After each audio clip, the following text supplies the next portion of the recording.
A'udzu billahi minasyaitonir rajim. Bismillahirrahmanirrahim. Para pemirsa Kupas Channel yang berbahagia. Pada bagian kedua dari hikmah Ramadan ini, saya ingin sedikit mengulang kesimpulan dari hikmah Ramadan yang pertama, bahwa tujuan dari puasa kita adalah meraih ketakwaan.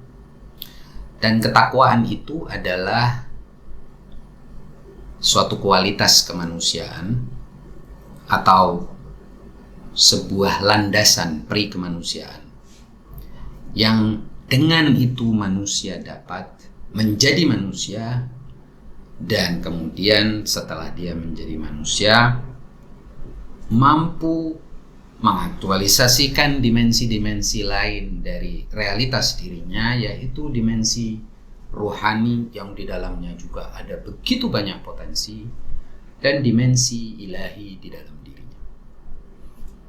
Dan kelak dia kembali kepada fitrah Allah Subhanahu wa ta'ala dan dekat dengan Allah dalam segala keadaannya.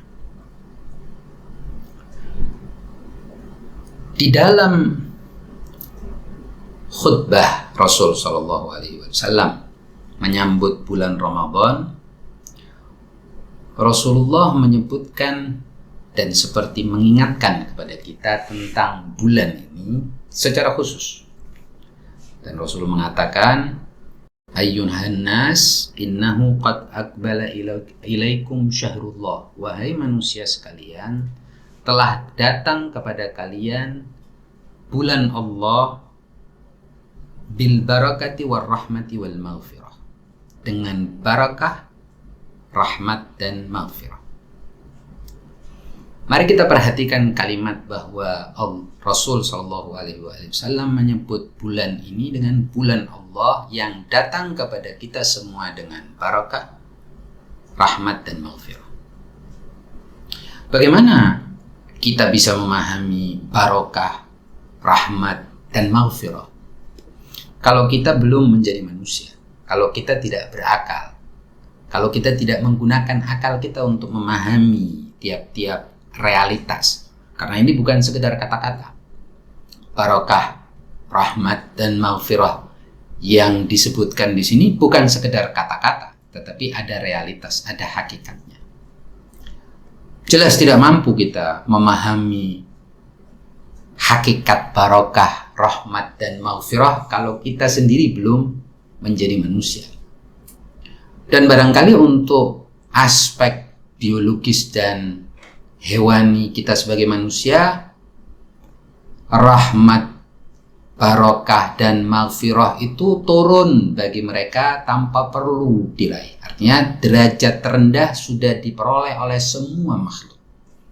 Tetapi yang dimaksud di sini adalah barakah, rahmat dan maghfirah untuk derajat sang manusia setelah dia mampu mengaktualisasikan potensi atau dimensi kemanusiaannya. Dan ini sangat wajar, karena Allah Subhanahu wa ta'ala tentu memberi seluruh makhluk ini, memberi barakah, rahmat dan maghfirah kepada seluruh makhluk, tetapi dengan tingkatan yang berbeda-beda. Nah, khusus untuk mereka yang punya potensi menjadi manusia, itu disediakan derajat mereka setelah mereka menjadi manusia. Dan untuk itu kita perlu menyadari dulu pertama-tama bahwa kita memang memiliki dimensi yang berbeda dengan umumnya binatang atau hewan lain. Cara kita untuk memahami itu adalah dengan menjalankan perintah puasa ini, di mana seperti yang kemarin saya sebutkan pada kajian pertama, bahwa dalam dimensi kemanusiaan itu perlu ada unsur penolakan basic insting atau insting dasar manusia, yaitu ketika dia lapar, dia segera mencari makanan, haus, segera mencari minuman. Dia harus mampu mengendalikan aspek itu, kebutuhan biologis itu. Dan begitu juga dengan ketika dia butuh untuk berhubungan dengan lawan jenisnya, dia segera melakukannya. Di bulan puasa semua itu dilarang. Agar apa? Agar manusia mulai mengaktualkan dimensi lainnya. Jadi melatih dimensi lainnya, otot-otot dan kemampuan dimensi lainnya, agar dia mampu mengekang unsur-unsur dan dimensi rendah biologis hewaninya dengan cara dia berpuasa, menahan. Karena puasa secara harfiah atau siam secara al-shaum itu secara harfiah atau puasa secara harfiah artinya adalah imsak, menahan diri. Menahan dari apa? Menahan dari dorongan-dorongan biologis yang biasanya menuntut untuk segera dipenuhi. Nah, setelah kita melakukan semua itu, barulah kita akan mendapatkan barokah, rahmat, dan maghfirah di tingkat yang lebih tinggi. Oleh sebab itu, dalam khutbah Rasul kemudian beliau menyatakan, huwa syahrun du'itum fihi ila dhiyafatillah. Inilah bulan di mana kalian semua, kita semua manusia, bukan semua makhluk, tapi manusia khususnya, karena khutbah Nabi ini diucapkan untuk manusia. Semua manusia diundang dalam perjamuan Allah Subhanahu wa ta'ala. Wa ju'iltum fihi min ahli karamatillah. Dan kalian di bulan ini dijadikan sebagai orang yang mendapatkan kemuliaan dari Allah. Lalu beliau menyatakan, anfasukum fihi tasbih. Napas kalian di sini di bulan ini, kalau dengan syarat apa? Napas kalian di bulan ini akan menjadi tasbih, artinya menjadi tasbih kepada Allah, dengan syarat kalian mampu memanusiakan diri kalian sendiri. Wa naumukum fihi ibadah. Tidur kalian di sini menjadi ibadah. Wa amalukum fihi maqbul, dan amal kalian di bulan ini diterima. Wa du'aukum fihi mustajabah. Wa du'aukum fihi mustajab, dan doa kalian di bulan ini diijabah Allah. Kemudian Rasul menyatakan, wa tasaddaqu ala fuqaraikum wa masakinikum. Lalu bersedekahlah kepada para fakir dan miskin di antara kalian. Lagi-lagi ini pekerjaan seorang manusia yang menyadari dirinya sebagai manusia. Bersedekah kepada fakir dan miskin. Bahkan konsep fakir dan miskin tidak ada di kalangan binatang, tapi ada di kalangan manusia. Ini mengingatkan kita bahwa bulan ini adalah bulan kita masuk ke suatu tempat di mana kalau dalam 11 bulan lainnya kita selalu beraksi, bereaksi, merespon dengan insting kebinatangan kita dan mengakibatkan kita ini bahkan bisa terjerumus di bawah level binatang. Di bulan ini kita diminta secara khusus, diundang secara khusus di perjamuan Allah untuk kita menyadari bahwa kita adalah manusia, meskipun dalam kerangka makhluk yang sama dengan hewan lainnya, tetapi kita punya satu aspek, satu sisi yang disebut sebagai sisi kemanusiaan, sisi manusiawi, yang punya di dalamnya konsep tentang fuqara dan masakin, fakir dan miskin. Wa waqiru kibarakum. Lalu di bulan ini juga kita diminta untuk selain bersedekah kepada fakir miskin, juga menghormati orang-orang tua kalian. Ini lagi-lagi adalah sebuah konsep kemanusiaan, karena binatang tidak mengenal tua dan muda dalam pengertian konsep manusia. Warhamu shigharakum, dan sayangilah anak-anak kecil kalian. Ini lagi-lagi juga adalah suatu konsep yang ada di dalam kamus pre-kemanusiaan. Di antara binatang tidak ada yang tua, tidak ada yang kecil.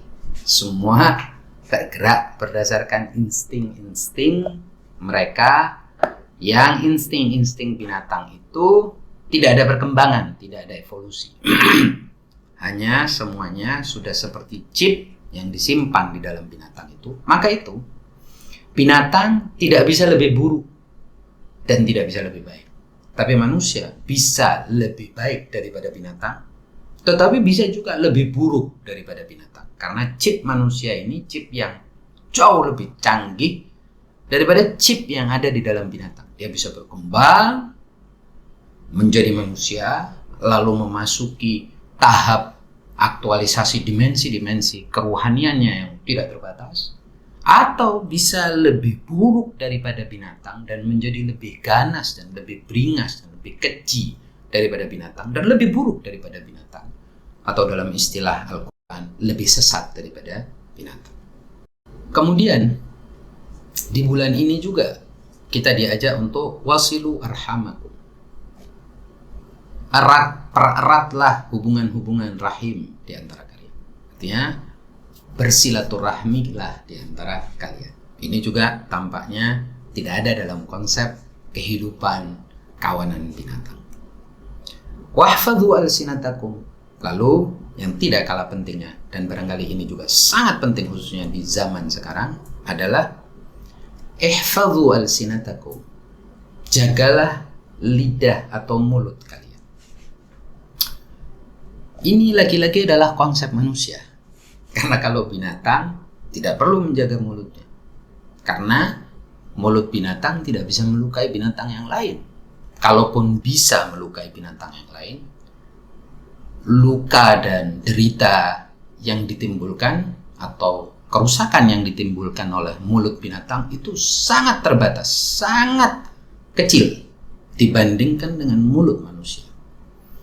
Karena mulut manusia bisa merusak bukan hanya sekawanan di sekitarnya atau komunitas di sekitarnya, tapi bisa merusak suatu masyarakat, bisa merusak suatu bangsa, bahkan bisa merusak bangsa-bangsa sangat banyak dalam kurun waktu yang sangat lama, bahkan tidak terbatas.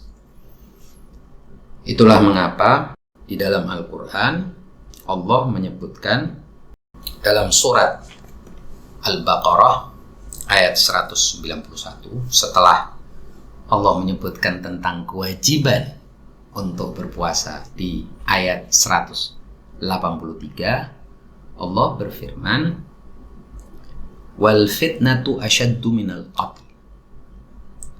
Dan fitnah itu lebih besar bahayanya daripada pembunuhan.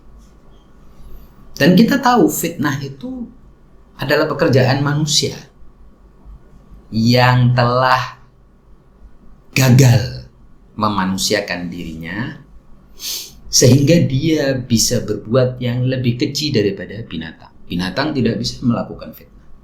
Binatang bisa membunuh, tetapi binatang tidak bisa melakukan fitnah. Ini karena pada dasarnya manusia lupa pada aspek kemanusiaannya, dan dia berusaha untuk terus memenuhi kebutuhannya, keinginannya, syahwatnya, angan-angannya dengan cara-cara binatang.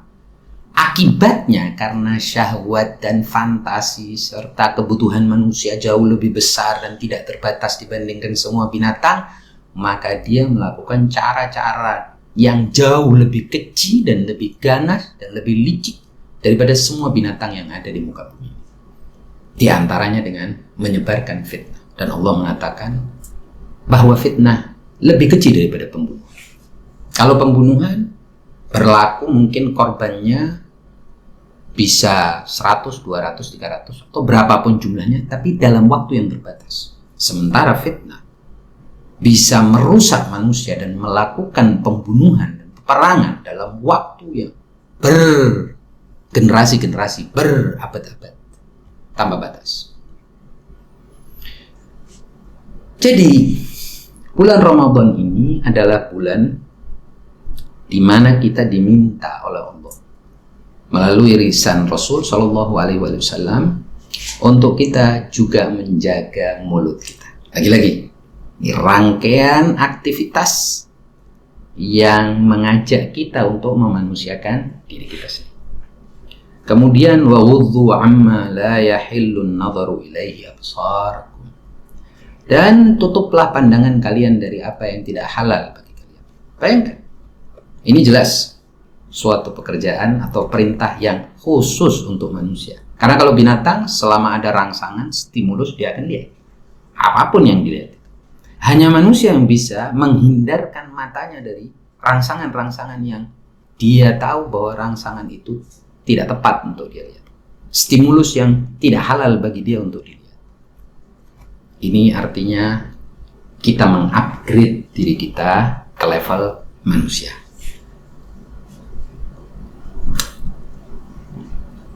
Wa amma la yahillul istima'u ilaihi asma'akum.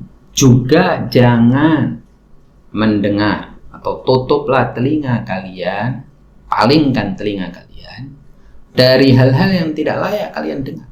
Jadi kalau kita mendengar orang berbicara dusta tentang orang lain, ghibah orang lain, atau menyebarkan keburukan tentang orang lain, tutup telinga kita. Karena pasti ini hanya bisa dilakukan oleh manusia. Nah, ini hikmah dari kita berpuasa. Jadi puasa adalah pengendalian diri yang merupakan tahap atau langkah pertama kita memanusiakan diri kita dengan cara kita meninggalkan basic insting kita, atau katakan bukan meninggalkan tetapi mengendalikan basic insting kita, insting-insting dasar kita, agar kita menyadari bahwa kita punya dimensi lain yang namanya dimensi kemanusiaan, dimensi manusiawi, dimensi insani, sebut apapun yang kita mau untuk itu. Yang jelas kita punya dimensi lain, dan awal dari kita dapat mengaktifkan dimensi lain itu adalah dengan meninggalkan basic insting kita. Dan itu dimulai dengan aktivitas menahan sesuatu yang paling instinktif dan paling naluriah, yaitu makan, minum, dan melakukan hubungan dengan pasangan. Dengan cara begitu, Allah mendidik kita untuk setelah 1 bulan minimal, jadi minimal 1 bulan, kita bisa meraih kualitas ketakwaan yang tidak lain bagi saya adalah suatu kemampuan, kapasitas manusia menjadi manusia yang sebenarnya. Demikian dari saya tentang hikmah-hikmah bulan puasa ini. Semoga Allah memberi kita kemampuan untuk dapat menjalankan ibadah puasa ini dan kelak meraih ketakwaan sebagai atribut pri kemanusiaan kita. Demikian, wassalamualaikum warahmatullahi wabarakatuh.